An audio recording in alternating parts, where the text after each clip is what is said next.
Shalom JTF, this is David Ben Zahavaraya. In this video I wanted to talk about the changing political spectrum in Israel and how this is going to affect us. We have seen that in the last election the leftist party Kadima won the most seats, but not by an entirely wide margin. And this showed two things basically. Well, first, it did not show that it was a big win for the left, as we saw Labour become almost obsolete, becoming third to the Israel Beitenu party. We saw the Meretz party almost not get into the Knesset this time, the extreme leftist party that was caught destroying the Yerushalayim Erev. We have seen the left become almost obsolete. And the second thing that this means, it means it was a victory for the right. Now, how can it mean a victory for the right when Kadima wins the most seats? Basically, it means we saw 65 to 55 right-wing parties versus the left-wing parties. It's a clear victory for the right-wing nationalist movement. And we see parties such as the Ehud Halumi, which is the National Union Party, run by Ketzler, the founder of Arutz Sheva, get 4 seats. And we see in Israel that even a small party that wins seats that can help build a coalition can have a major impact. Ketzler is looking like he's going to resign from his position to get a major cabinet post, meaning the 5th seat in Ehud is going to be sitting in the Knesset. We see Michael Ben Ari, a self-proclaimed Kahanist, in the number 4 seat. We see we see that he is going to appoint Baruch Marzel to his staff.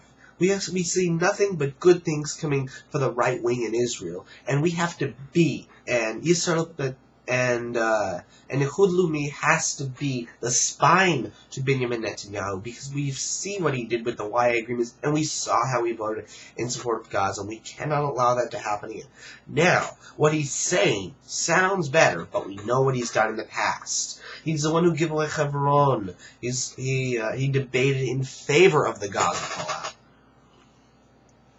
And we have to be his spine.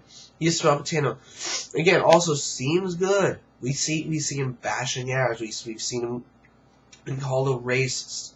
But we cannot let that fool us. We have to be their spine.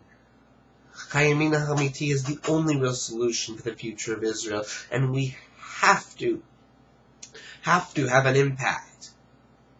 We have to join with the real nationalist parties, the parties who do not advocate giving away any land, because this is what the future holds for Israel. And we have to help Israel, because it is not going to be easy fighting these so-called right-wingers. That is why we have to build up and get into power. If we could see a party like Ehud Halumi get maybe 10 seats or more in the next election, 15 in the following, 20, we can see this coming. And we have to be a part of it, because they are going to stop the land retreats. They are going to expand the settlement movements.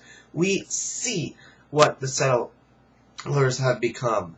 It has gone from just over 500,000 in the 2002 elections to almost 650,000. That needs to expand to 1 million, 2 million, 3 million. That would become the majority in Judea and Samaria, Yehudim v'Shomron. We have to do this, because this is the key to Israel's survival. We have to do what God commanded us. We have to settle the land.